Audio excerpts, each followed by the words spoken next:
basketball fable. It might begin in a small town in Indiana, where young boys grow up with a ball in their hands, a basket out back, and dreams of glory in their hearts. And there would be one boy who would continue to practice long after the others had gone home. And in those lonely hours as he honed his skills, he would find the essence of the game, and in many ways, of himself. He would play with the passion of the underdog, the purity of tradition, and a vision that was his alone. He would touch the hearts of all those who watched him play, and leave behind a sense of wonder and a legend.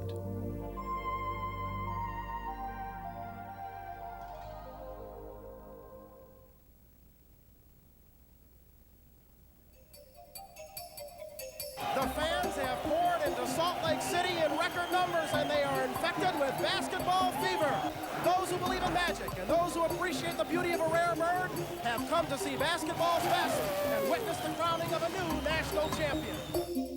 It was the most celebrated confrontation in college basketball history. It was the improbable Indiana State Sycamores and their quiet leader, Larry Bird. You know, it means so much to me just to even be here that we're going to give it all we got, and we're just going to try our hardest to win. Versus the powerful Michigan State Spartans and their charismatic star, Earvin Magic Johnson. It's a dream come true, and like I said, it's an awful important game, and just hope we play up the part and win the game. Bird had become a national sensation as he led the unknown Sycamores to an unbeaten season and transformed them into college basketball's miracle team. But in this final game, Magic and his Spartans would rudely usher them off center stage. Look at Earvin Magic Johnson, Michigan State University, national champions, 1979. Indiana State's time in the spotlight was over. But for Larry Bird, it was just beginning. He had been chosen by the legendary Boston Celtics to be the savior of their proud tradition. Everything is starting to fall into place. I hope you all realize this. We have Larry, one or two little moves, and we're ready to go. Having finished in last place the season before, the Celtics were hoping that this 22-year-old basketball wonder boy from the cornfields of Indiana could somehow begin the resurrection of their fallen dynasty. But he would do more than even they could have imagined. Shake loose to Larry Bird. Bird, beautiful pass to Ford. Ford, a three-point shot. Bird, a rebound, and a basket, and he's fouled. Bird, tremendous instinct for the offensive board that time. Celtics have got 3 seconds. 2. Bird, a runner. It's good! Yes, indeed. 28 seconds. Bird, slap pass to Archibald. Ahead to Henderson, to Bird on the cut. Beautiful!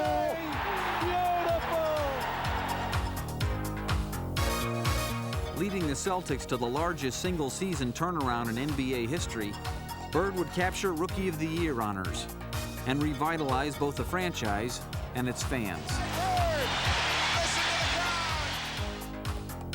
Larry steps in, brings in this chemistry, this charisma, and got us back on the winning track. Bird with the steal behind the back to Nate Archibald. Back to Bird. Bird was the team's new cornerstone, and the Celtics would build around him. Adding center Robert Parrish and rookie forward Kevin McHale, Boston was ready to once again make a run at the championship. And in only his second season, Bird was ready to lead the way. Jones puts it on the floor. We're down to 6. Bird in the corner, double fake, jumper. It's good! Larry Bird hits it with 2 seconds left. I think we all had the confidence in Larry that he gonna come through for us because he was our go-to guy. Bird had wasted little time in joining the ranks of the NBA's preeminent superstars, but in the conference finals, the reigning member of that group would quickly serve notice that the road to the championship would not be as easily traveled. Dr. J would stake his 76ers to a commanding 3-1 series lead, and it seemed as if the stunned Celtics would be forced to wait another year in their quest to reclaim championship glory.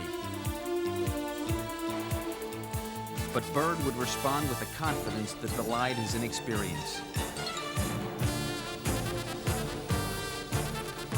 Playing with ferocious determination, he would lead one of playoff history's most dramatic comebacks as the Celtics clawed their way back to even the series at 3. Now, it was the Sixers who were reeling, and Bird would deliver the knockout blow. Bird coming to the left. Stop and pop off the glass. It's gone! Austin leads 91-89. Bobby Jones is going to put the ball on the flag. And the pass hits the top of the backboard. And it's over! They won 3 in a row. They came from 3-1 down, and they have won the series. It's all over. Bird had brought the finals back to Boston Garden. And now he looked to raise the 14th championship banner to its hallowed rafters. Larry Bird. That almost his own shot. Oh, what a ball. As soon as he shot that ball, Louis missed. Henderson broke it up. There's Bird again. Larry Bird with a steal. Henderson back to Bird. Beautiful. Look at this crowd. The Houston Rockets could only helplessly watch as the Celtics methodically eliminated them in 6 games, led by a determined Larry Bird. In just 2 years, this young Hoosier had taken Boston from last place to an NBA championship, fulfilling their wildest dreams. It's all over. The Boston Celtics have won the World Championship in 1981, and they have become the 14th flag winners for the Boston Garden. But even though Bird had captured the hearts of his new city, in his own heart, he still belonged in many ways to the country. We also would like to thank you as a team for supporting us throughout the year. It's been a great honor to be out here. There's only one place I'd rather be, French Lick. Thank you. To his adoring fans, Bird was like a savior from a foreign land, a hero shrouded in mystery. He looked like some hillbilly coming out of the woods or something. He always wore these overalls and a cap and all that type of thing. Somewhere, somebody went into a cave in French Lick, Indiana, and there was a block of ice, and they chipped away, and out popped this prehistoric basketball player, Larry Bird. Personally, I didn't believe there was a place called French Lick. I just could not believe the kid was from French Lick. But he had very, very strong roots at home. With Larry Bird's growing fame, French Lick had become an almost mythical symbol of basketball's heartland. And located in rural Indiana with a population of just over 2,000, it fit the image well. It is a place where people lead an uncomplicated lifestyle and share a deep-rooted passion that has spanned the generations. In Indiana, basketball is tradition. For Hoosiers, the state tournament is a time-honored ritual. The State University is a revered basketball institution, and the state's best players are immortalized in history. Born on December 7, 1956, the fourth of Joe and Georgia Bird's 6 children, Larry Joe Bird grew up playing basketball as much as any other Indiana schoolboy. But with Joe often on the road looking for work, and Georgia waitressing long hours at local restaurants, Larry got his introduction to the game from older brothers Mike and Mark. I did tag along. It's not that they called me and said, come on, let's go play ball. They sort of brushed me off all the time because they was, 3 and 4 years older than I was. So it was a struggle. Anytime you have bigger brothers, it's a struggle just to hang around with them. As Larry started high school, he watched Mark become a star on the Springs Valley team. At school, everybody tell me my bigger brother was a great player and I can't wait to grow up and try to be like him. And you can see he was proud of how he played on a certain night, and I sort of wanted the same feeling. Soon, Larry began testing his own abilities. He was just an average basketball player at that time. But there used to be a basketball court halfway up the hill. And you would always, I can remember seeing him down there shooting at that basketball in the rain. You know, out there shooting a basketball in the rain and just practicing by himself. I had a couple friends I played with a lot, but I was picking up on things that I thought that were relative simple moves that they had a hard time with, and that's when things started clicking a little bit for me. Making the varsity as a sophomore, Bird saw his hours of practice paying off. His focus was narrowing. We didn't have a lot when we grew up, and basketball, when it came into my life, that's all I did. By his junior season, both Bird and his command of the game had grown dramatically. He started out as a sophomore. He was 6'1", 135 pounds. As a junior, he was up probably 6'5". And he was our best passer and our best rebounder and our best defensive player, and not necessarily the leading scorer, but he did all those other things that made people better. It was just like, I don't know, magic wand had touched him or a miracle had happened, because we'd never seen him play like that. By his senior year, Bird stood 6 feet 7 inches tall and was dominating his opponents. Averaging 30 points and 20 rebounds a game, he was also attracting his share of college recruiters. But there was little doubt as to which school Larry would choose. He would accept a scholarship to attend Indiana University. And so, in the fall of 1974, the pride and joy of French Lick and Springs Valley High School carried the hopes and expectations of his community with him, north to Bloomington, where he was to live every Indiana schoolboy's dream and play for the home state Hoosiers. The next 2 years would be the best of times for the Indiana basketball team, as they would lose only one game and capture a national championship. However, they would do it without Larry Bird. He had dropped out after 24 days and hitchhiked home to French Lick. I think that the size of the school and not really having, that many friends there and not having a lot or coming from a lot, I think he just got a little discouraged and a little depressed and bailed out without really consulting anyone. I think he probably felt scared that he disappointed maybe his family, maybe the community.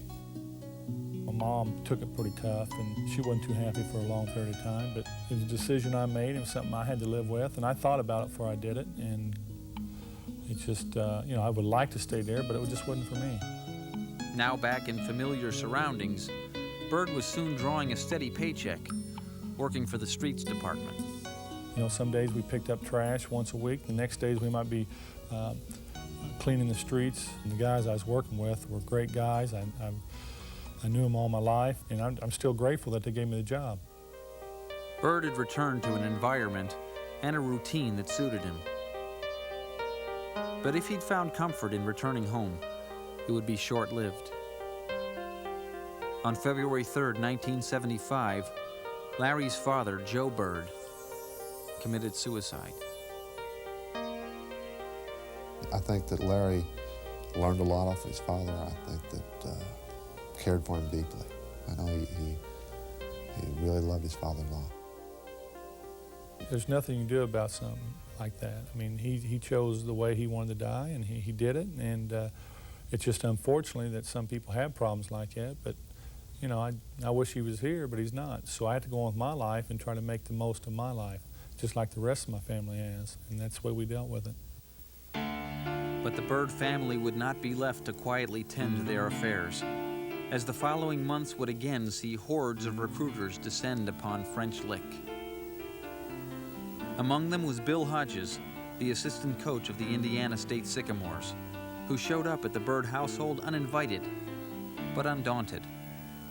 His mother ran me off the first time I knocked on the door. She said that Larry had seen all the coaches that he wanted to see and he wasn't going back to school. And she just wished people would quit bothering him. I've already been through 50 or 60 recruiters, and I've heard all the BS that they throw. So Coach Hodges was so persistent. He always tried to get to the family. When one member of the family tell him get lost, he'd go to the next member. But I told him, I said, I'll let you know if I want to go to Indiana State, I'll call you. And I got tired of seeing the guy, and then finally we sat down and talked about it, and I just decided on Indiana State. He had a friend named Kevin Carnes that Larry was telling me how Kevin would have been a great player if he'd have gone to college, you know, and he hadn't gone, and he was married, and he was really good. And I said, well, if you don't go to college, they're going to be saying that about you someday, that you would have been great if. 1 year after leaving Indiana University, Bird was giving college a second chance. There would be no what-ifs. He was off to Terre Haute. And this time, there was no turning back.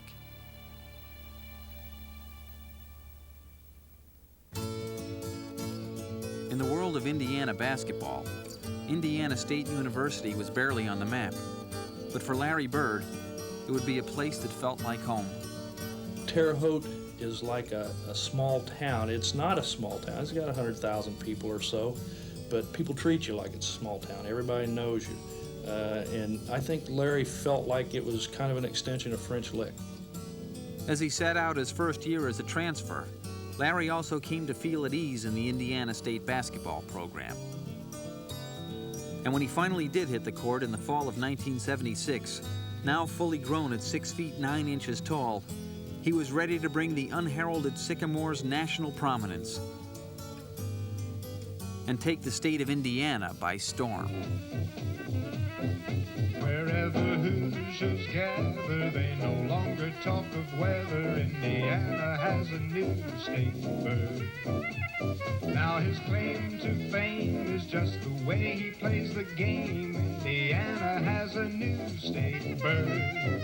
Can you tell us your name, although I don't think we need to ask? Brad Miley. Brad Miley. You're not Brad Miley. Larry Bird. Larry Bird. It's not the Cardinal now. Hey, Larry, take a bow. Indiana has a new state bird. And you're from French Lick, Indiana. You said it all when you said it. Yeah. From out of old French Lick on up to ISU, he came to play some basketball. What position do you play with the team? Well, as you know, I had to do everything, so I play all positions.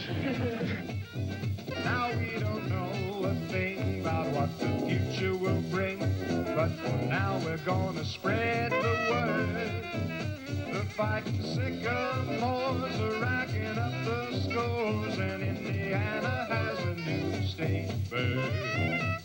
Indiana has a new state bird. Larry had become a basketball phenomenon, a big man who could shoot and pass like a guard, playing for a little-known rural college and resembling a 20th century Huckleberry Finn. He seemed as if out of a storybook, and quite naturally, the national media began to flock to Terre Haute. People were coming down from everywhere, the networks, CBS, NBC, ABC, but he didn't have a lot to say. Not that he couldn't say it, it's just that he was a little quiet, a little backward. All of a sudden, you went from this quiet guy with his friends to people looking over his shoulders, reporters following you around everywhere you went, people taking pictures, and it was something that I didn't like, and it was tough for me to deal with. Bird would soon have more to deal with than just his newfound notoriety. Having sat out a year as a transfer, he was eligible for the 1978 NBA draft, despite being only a junior. Chosen by the Celtics, he faced a difficult choice of gaining instant financial security or returning to Indiana State for his senior season. He wasn't going to go with Boston. See, money at that time, money was foreign to him. You know, he made $6 an hour. That's pretty darn good. It really wasn't that tough because I wanted to get my education while I was there because I knew I would never go back. You know, the one thing about athletes is they always say, well, I'll go back next year and do it, but they never do. Bird was staying put at Indiana State, but nevertheless, the season's prospects did not seem very bright. Head coach Bob King had suffered a stroke and was replaced by Bill Hodges on the sidelines. The Sycamores would begin the 78-79 campaign with a rookie head coach, a group of role players, and one determined All-American to lead them. Every offense we ran, the first thing we wanted to happen was Larry to touch the ball. And that was our goal, was get it in his hands 75% of the time that we had it. And boy, you get the ball in his hands, he did a tremendous job with it. Bird and his Sycamores would defy the odds as they stunned the college basketball world by posting the best record in the nation. The way we were beating teams was just on pure guts and determination. So we just got in our minds that we weren't going to get beat. With Bird providing the inspiration, Indiana State ignored their limitations. By Larry practicing and playing 100%, you know, he demanded that you play 100%. He demanded that you take a charge or you dive after that ball because he would do the same thing. And he missed it. Miley has it with 2 seconds. Heaton half the length of the court. Got it! It's made! He made it! He made the shot! I don't believe it! From half and it's fine! I don't believe this. Pulling out improbable victory after improbable victory, the Sycamores would finish the season undefeated, earning their school's first NCAA tournament berth and becoming the country's Cinderella team. Everything just fell into place. It was not only good for the college, it was good for the community, and it was good for the players. Everybody involved. It was just something that happens once in a life. The Sycamores' fairy tale story would continue in the NCAA playoffs as they knocked off the Hokies of Virginia Tech and the Sooners of Oklahoma. Cinderella was still at the ball, and versus Arkansas in the regional finals, midnight was nowhere in sight. 7 seconds to go. Reed gets it to Heaton. Heaton clutch left hand. He made it! Bob Heaton keeps Indiana State undefeated. They're over the Final Four. It's destiny for these guys. Jimmy made a 50. How good does it feel? You're going to the Final Four. I don't know what to say. We're here. We finally made it. Larry had made it. He had watched Indiana celebrate a national championship without him.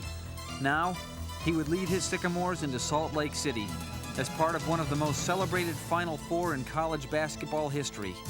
Facing favored DePaul, he would play his best game of the tournament, hitting an incredible 16 of 19 field goals. Oh, what a catch! What a catch! Drops in another. What a touch! A phenomenal display. State has won it. The Sycamores were headed for the finals. Their dream season was nearing an end. But for Larry Bird, it would be a crossroads that in many ways crystallized everything that had brought him so far from home.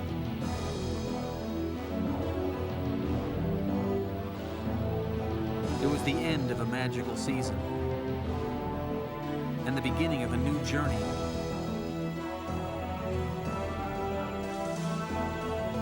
It was the final game of a 5-year basketball odyssey and a final step into the national spotlight. It was Larry Bird's greatest defeat and the start of his greatest challenge. When Larry Bird arrived at Boston Garden, he found himself in basketball's holiest cathedral, at a time when its fortunes had never been lower and its expectations had never been higher. But to outward appearances, this gangly country boy seemed ill-equipped to fulfill his role as savior. It's just the kid. I mean, he doesn't look all that good, you know, and there's talk about how slow he was. He couldn't jump, he couldn't defend. I think when Larry first arrived, everybody thought, well, here's a kid now that I don't know if he's going to be able to play in this league. But as Boston would soon find, Bird's talents could not be measured by appearances alone.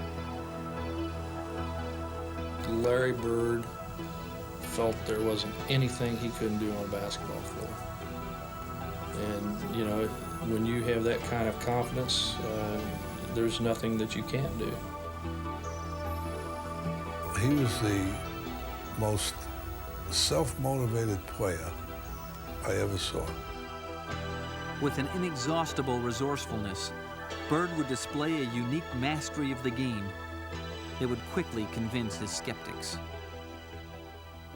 It's just an uncanny sense, and he'll do things out there you just say, and it just leaves you shaking your head and smiling. Early on, although he's still going for those fakes. Larry would make a bounce pass behind the back on the fast break. And you say, where's this ball going? Collins going against Bird. Behind the back to Tiny. Beautiful. He's got the smarts. Nice give and go. He was no country bumpkin. And then Bird goes inside, out of the corner. You know, Larry's great at playing that. You know, come into my web, said the spider, the fly. Here's a steal by Bird, just walked right into the passing lane. It's like watching a cat play with a mouse. Now they clear aside for Larry. Fakes it. Bird. There's the play of the game, right there. He's so intelligent. He has eyes all around his head. Larry's going to slow it up. No, it goes over the head to McHale. Save that one, guys. Offensive board on the cut to Bird. Swings through, little reverse. Layup is good. How did he make that? Bird was a basketball virtuoso. He was a showstopper, capable of giving brilliant individual performances. Bird is putting on. But perhaps his greatest talent was his ability to orchestrate for his teammates. He created an unselfish attitude on the team as far as looking for the open man. If the guy's open, the guy's going to get the ball for the open shot. You get so many easy baskets because he draws so much defensive attention, and you find yourself all alone in the basketball or contested layup. He understood how to get Kevin and Robert shots, and Cedric Maxwell. And he also knew when any of these individuals were not getting enough shots in the game or were not involved in the offense, and he'd make a concerted effort to get them involved. When you've got a Bird out there, the other four guys know if you just move and get in the right place, that's your only responsibility. You know that ball's going to be there. It's beautiful. You get four other guys overachieving. You make them better basketball players. The thrill and the beauty of the Celtics playing was the ball moving from one side of the floor to the other side, 3 or 4 crisp passes and an easy shot resulting from that. That's passwork. That's teamwork. And Larry brought that back to the Boston Celtics. Larry Bird's first 4 years in the league had been nothing short of miraculous. He'd been named Rookie of the Year. He'd been a first-team All-Star every season. And he had led his Celtics from the cellar to a championship. And though Boston's 1982 and 83 seasons had ended in playoff disappointment, Bird had still far exceeded all expectations, except his own. We had a team there when we won in '81. I thought we was going to win 5 or 6 in a row because we had that much talent. But we just didn't do the things that it took for us to win a championship. In those same 4 years, Bird's college rival, Magic Johnson, had reached the finals 3 times and won 2 championships, establishing his Lakers as the league's most dominant team. It was a situation that did not sit well with Larry Bird. This man will not accept losing. He's like a guy who would pick a locomotive up and with ropes, pull a locomotive. He'll endure anything to win. From the beginning of the 1984 season, Bird's determination was clear. While he always possessed a tireless work ethic, now he displayed it with an unmistakable message to his teammates. You know, he was the first guy to practice, last guy to leave. It was very hard for us as players to look over and see Larry doing drills by himself for an hour and a half after practice, 2 hours after practice, for us not to pay the price.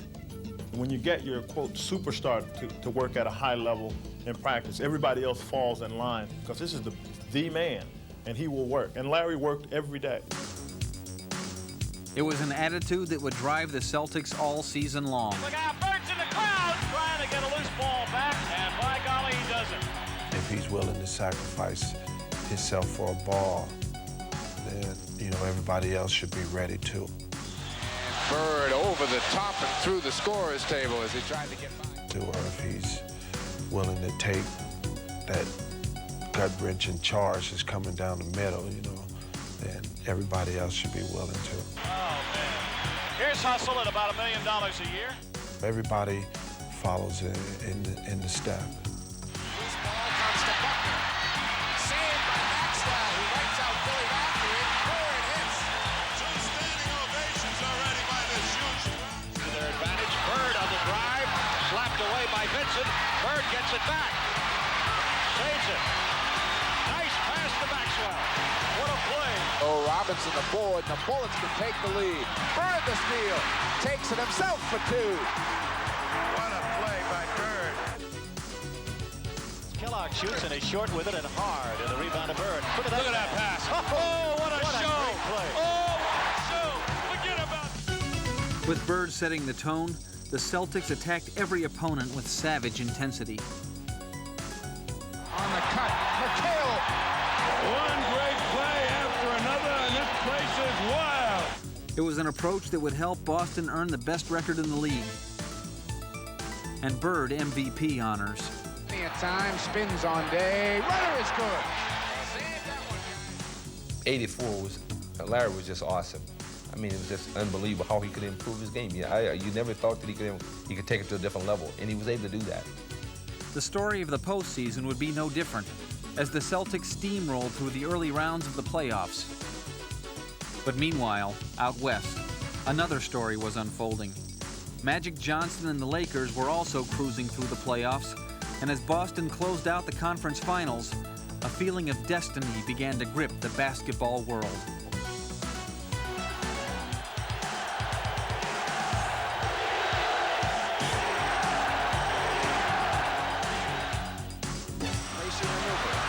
Gets it to Edwards on the roll. No, Nance and Kareem has got it. And it's Boston, here we come. You know, we were the favorites, and we made our way. They won the East, we won the West. So it's like everybody just get ready, sit back, and let's enjoy it. Since their historic first meeting, they had always been linked. Each had revived the fortunes of his franchise, and together they had revitalized the league.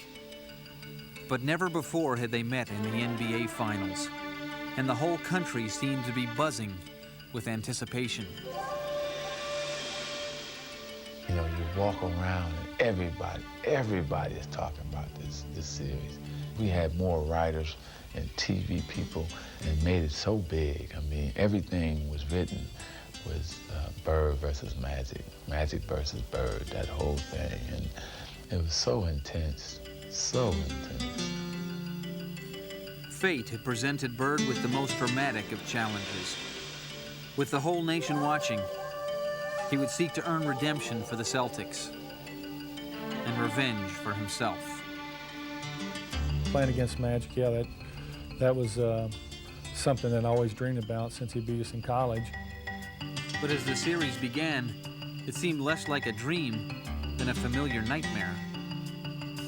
Missing, rebounding is Magic, Cooper, and the fast break going to town. In Game 1, the Lakers' vaunted Showtime offense was in high gear as they stole the Celtics' home court advantage. They are running the Celtics off the Boston Garden court. And as they humiliated the Celtics in Game 3 in LA to take a 2-1 series lead, it looked as if Magic would once again celebrate at Bird's expense. This has to be one of the most decisive routs in championship game history. With his season-long quest bitterly dying before him, the normally private Bird made his feelings shockingly public. Well, we just play like a bunch of women tonight. You know, we got some great players on this team, but we don't have the players with the heart sometimes that we need. And today, when you see Magic slapping high fives and guys going behind their back and shooting layups on us all day long, it seems that somebody would try to put a stop to it. And until we get our hearts where they belong, we're in trouble. Larry was frustrated. He was disappointed, as we all were, that we got blown out by 33 points on national TV.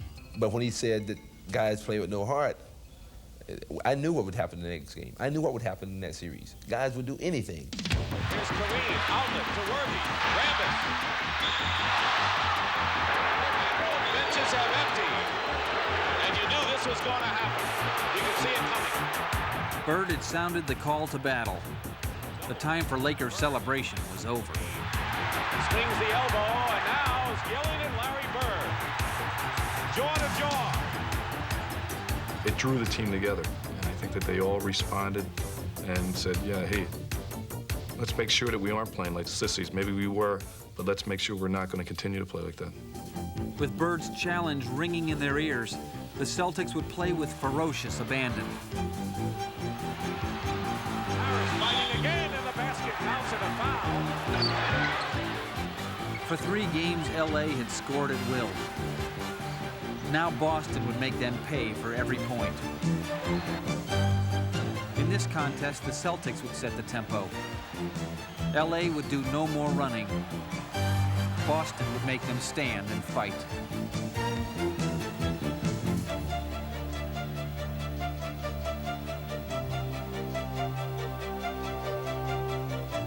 With Bird and Magic each valiantly leading their teams, this epic struggle would remain deadlocked for 48 grueling minutes. Great players like Larry Bird and Magic Johnson love to be in this situation. And we go to overtime. And as this dramatic showdown entered its final act, the spotlight narrowed to these 2 great rivals locked in an historic confrontation.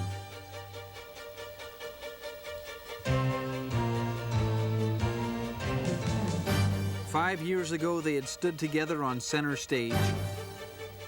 Now, fittingly, in this long-awaited rematch, each would have a chance to claim victory.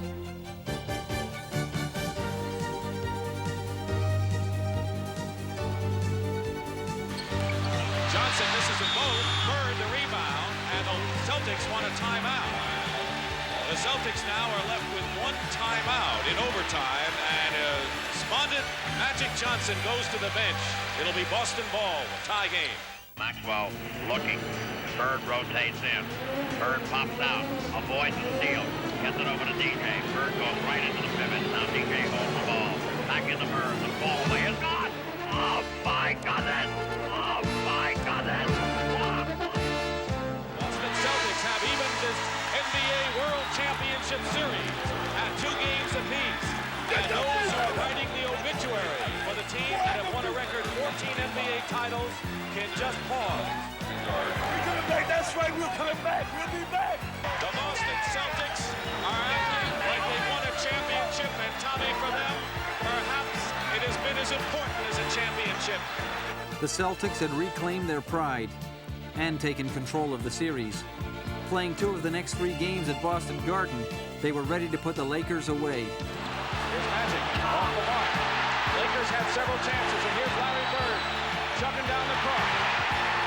The championship was now within Bird's grasp, and he was not going to let it slip away.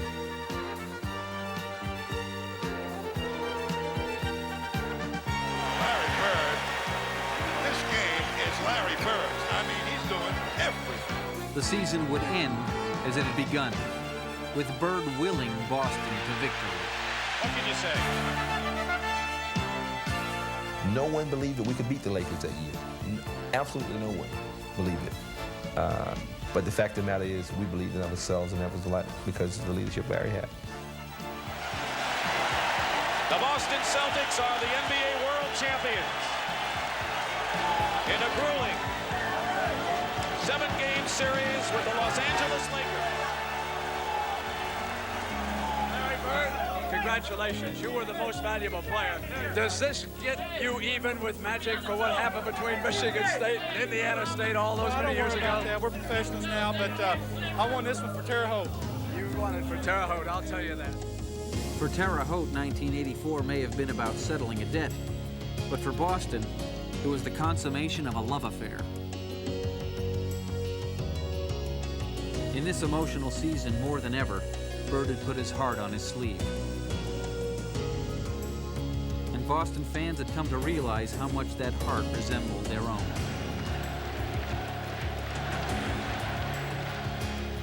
Well, basically, this town is a blue-collar town. You know, they believe in working hard, earning your keep. And that's the type of player Larry is. You know, Larry believes in hard work. He gives the fans someone to say, yeah, identification. Before he came, even the good years, we had a couple of thousand seats for sale all the time, you know. But after he came, you can't buy a ticket.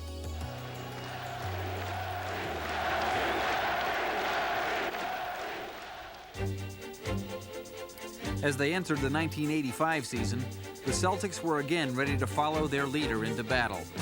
We knew we had the best player in the world on our team. We knew Larry was, and no question about it, he was the best player in the world. And their strategy was straightforward. The game was very simple. Get the ball to Larry and get out of his way. Williams has it. Williams to Bird again. Up fakes. Fires another three-pointer. Oh! Ties it up! 113 to 113! Larry always said that I won. Besides, everybody in the building knew who the ball was going to anyway. Here's Dennis. Gets it into Bird. Larry, a runner. Got it! Ball game's over. Boston wins. The thing is, the one thing to know where it's going, but it's another thing to stop it. DJ again to make the inbounds pass. The double team in Bird. Larry, fake, fall away. Hits it! Unbelievable. Every night seemed to feature a new Bird exploit, including one against Atlanta that saw him shatter Boston's single-game scoring record. I think it's the greatest shooting exhibition I've ever seen. He was so good that night that the Hawks were giving each other 5. He's unconscious. There's Bird. Bird, 14 seconds, he got fouled. He hit the shot. Bird has 60 points. Larry Bird scored 60 points. Look at the Boston players mob him. With Bird at the top of his game, the Celtics seemed invincible.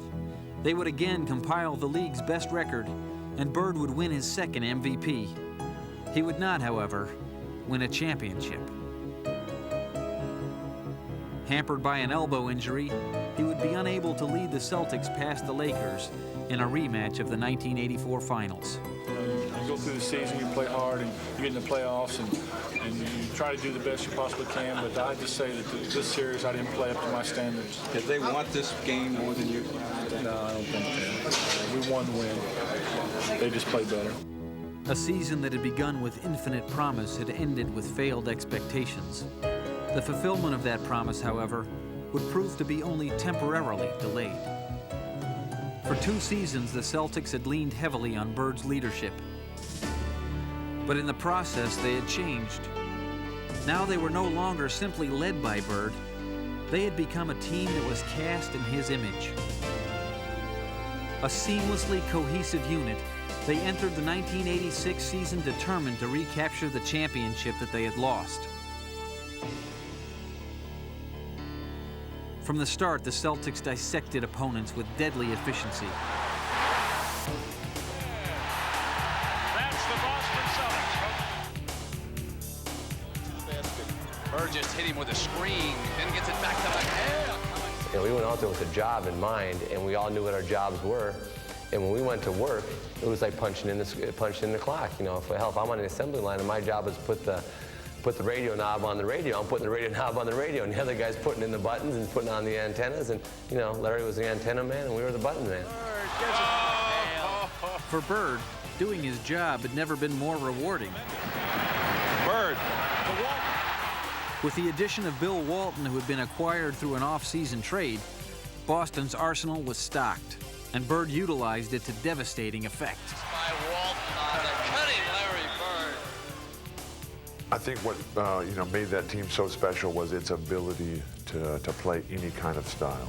You know, we could play the setup game, we could play the fast break game. We had great defense, great rebounding, and then if nothing was working, hey, we could always just give it to Larry, and he'd step back and shoot a 3. As the Celtics dominated the league, it became clear that this season would not only be about a drive for a championship, but also about a journey into history. They would lose only 1 game in the Boston Garden all year, setting an NBA record for home court mastery. They would compile the second-best record in Celtic history, and Bird would join Bill Russell and Wilt Chamberlain as the only players to win 3 consecutive MVPs. The playoffs would be a mere formality, as the Celtics dropped only 1 game on their way to the finals. And even the championship series itself would be less a contest than a coronation. Bird carries out the game plan, and the Rockets want to know what hit him. Houston would quickly become a footnote, as Boston captured its 2nd title in 3 years and took its place as one of the greatest teams in NBA history.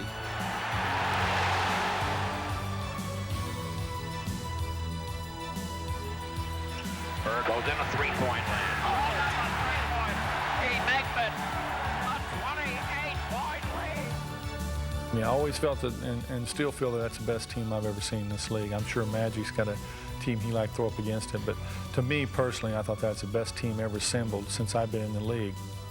16 out of 40, the greatest winning tradition. You did it with hard work and teamwork. You've earned it. It's yours. Enjoy it. Having helped raise his third championship banner in Boston Garden, Bird had also carved his place in history. And I have been very blessed having coached some of the greatest that ever played the game. But if I had to start a team today, the greatest player and the one guy I would take would be Larry Bird.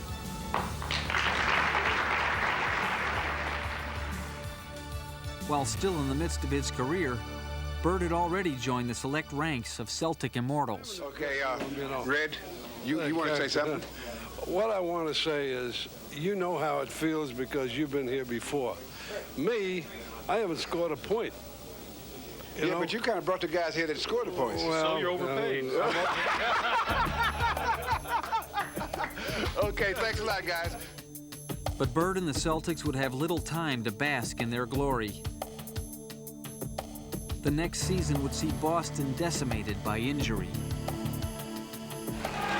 Another injury problem for the champions. Will it ever end? But with Bird stoking the flame, their competitive fires still burn brightly. We just band together. We're not going to give up, no matter what the outcome was. That we was going to go down fighting. Battling their way to the conference finals, Bird and the Celtics found themselves matched against the hungry young Pistons. And though they would somehow find the strength to play them to a standstill in the first 4 games, in the pivotal 5th contest, Bird would have to reach back for some vintage Celtic magic to rescue his teammates. As the Pistons seized control in the game's final seconds. Seasting bumps him a couple of times. Isaiah nails it top of the key with 17 seconds to go, and the Celtics call time. It's Detroit by 1, 17 seconds, so Boston goes for the final shot. On the left it goes to Bird. Bird guarded by Mahorn. Drives around him. Goes on in. And the ball gets knocked out of bounds by 8. Oh, they call it the other way. When we lost the last opportunity to score by throwing the ball away, I was sure it was over. Detroit ball with 5 seconds to go. The game was over, and Detroit had won. Thomas wants to get it in quickly. Please, somebody come up with, this ball. Now there's a steal by Bird. Underneath the DJ, lays it in. Right at 1 second left. What a play by Bird. Bird stole the inbounding pass. Laid it up to DJ. DJ laid it up and in. And Boston has a 1-point lead with 1 second left. Oh my, this place is going crazy. Oh, this is right up there with all the great ones that have been played. This is one you look back on and kind of smile and say, yeah, foot was in the trap, but we snuck out of there somehow. Bird steals it and gets it to Johnson at the buzzer. Oh, my! Yeah, he made a great play, no question about it.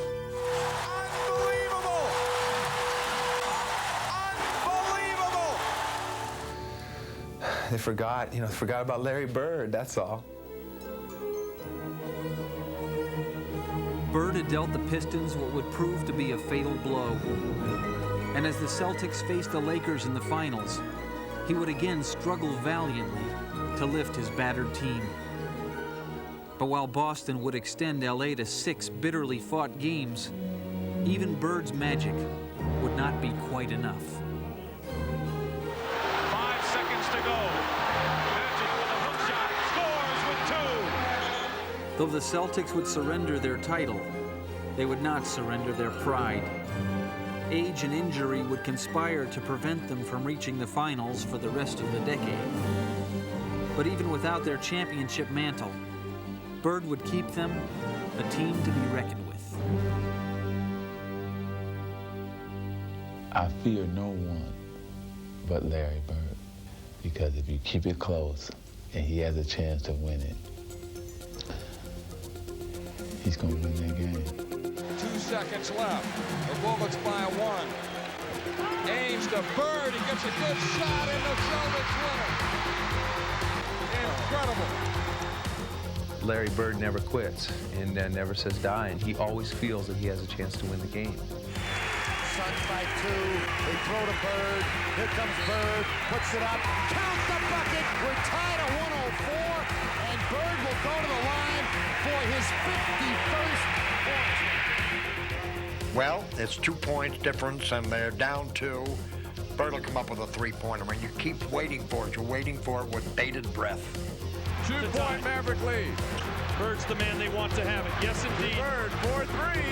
Yes! Larry Bird for 3 with 4 seconds to go. Celtics lead it by 1. What can you say about Larry Bird? Imagine the arrogance, though. The wonderful arrogance of a man who needs 2 to tie or 3 to win, has the time to do either one, and says, let's roll the dice. He wants every advantage, whether it be a technical advantage, a physical advantage, but more importantly, a psychological advantage. I get a charge when I tell somebody on the opposing team that I'm going to hit the last second shot and then do it. That's what it's all about. Tie game, 13 seconds to play. Celtics basketball. During the timeout, I'm going through a play, and about that time, Larry steps in and says, Coach, why don't you just give me the ball and tell everybody to get out of the way? That's Larry. And when he wants the ball, he wants the ball. After the timeout, we walked back on the court, and then Xavier was guarding him. So he tells Xavier, he says, I'm getting the ball. And I said, I know, I'm going to be waiting. And he said, I'm going to get it right here. I'm going to shoot it right in your face. 10 seconds. 5, and Bird has the basketball. Look out. Larry Bird just phenomenal the way that He came out, went right about that exact spot and shot a shot right in my face. And, you know, he was like, I didn't mean to leave 2 seconds on the clock. He wanted to shoot it with 0 seconds on the clock. I walked back to the sideline like, damn. During the 1988 season, Bird had seemingly found every conceivable way to engineer victory. But perhaps it was in the conference semifinals in which he would be at his most resourceful. Facing elimination against the Hawks in Game 6, he would not only help stave off defeat, but would also launch the boldest of psychological assaults. Well, they had their chance. You know, they had a big chance to beat us. I think now that we're going to come out and play like we did tonight, but we're going to be at home. And our shots are going to be dropping a little bit better, and we're going to be running a little bit faster. So I'd say Sunday's going to be a big win for the Celtics. Despite Bird's brash words, the Hawks seemed unintimidated. And it would quickly become apparent that if Larry was to make good on his prediction, he would have to contend with a high-flying Dominique Wilkins, who would simply play the game of his life. Bird now cuts free. Putting Boston ahead. Here's Wilkins. That's what they must have. Cuts free. Left hands in for the field goal. That puts the Celtics back on top. mano duel. Bird versus Wilkins. Dominique hits a 3. Ties it for Atlanta. With Bird again pulling up. Putting Boston ahead. It's a duel. Put down your saber. Wilkins responds. It's Bird's turn. Comes up with a shot, and the Celtics lead. Who's going to blink first? And Dominique high off the glass. 3 for Bird. Larry Bird promised it, and he is delivering in this quarter with 18 points. This a critical trip for the Atlanta Hawks. This is a great defensive move by Bird as he steals the ball for the Celtics. Lead to Bird off the fake, improves his position, and the Celtics are up again. One way or another, Bird kills you. Another defensive stop, a must here for the Hawks. Johnson gets it into Bird, and Wilkins is there. Bird comes free. Bird for the win. You are watching watching what greatness is all about.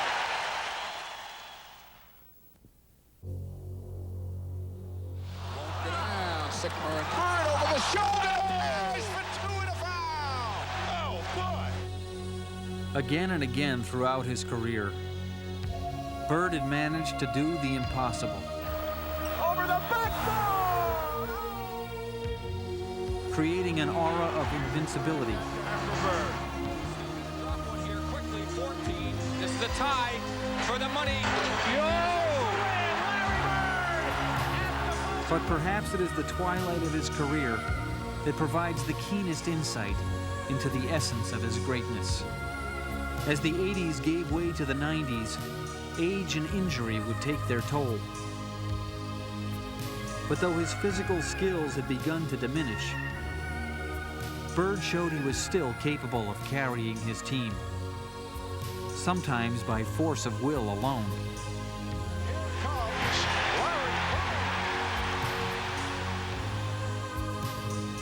Not even the relentless assault of time could dim Bird's spirit.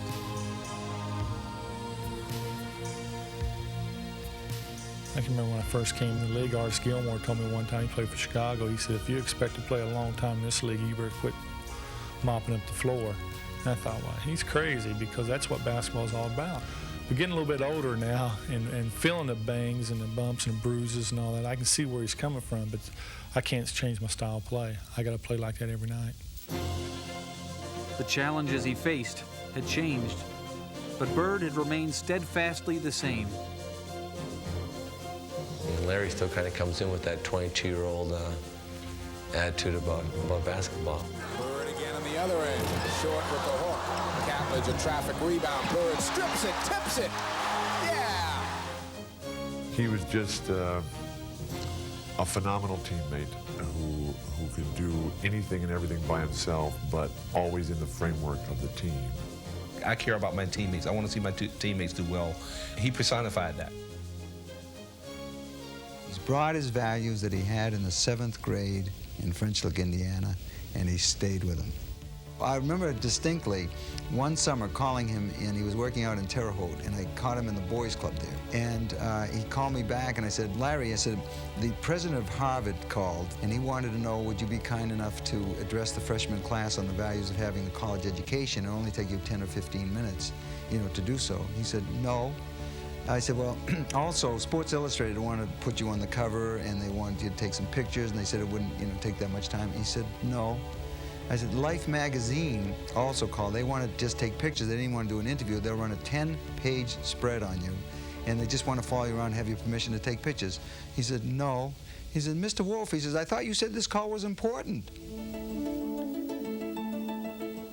Larry Bird grew up in French Lick, Indiana, with a ball, a basket, and a dream. Around here, you learn to play by yourself or with a friend. And if you're going to make anything of yourself, you've got to do it on your own. Practicing long after his friends had gone home, he would find the essence of the game, and in many ways, of himself. I think Larry always looked at himself as a poor person, and this was his claim to fame. This was his opportunity to really show people, you know, that he's as good as anyone else. He has played with the passion of the underdog, the purity of tradition,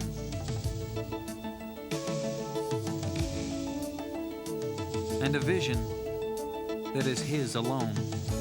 You look at people like MacArthur, who the war happens, and Patton, General Patton. There's a war for them to shine in. Larry was born to play basketball. Touching the hearts of all those who have watched him play, he has left behind a sense of wonder and a legend.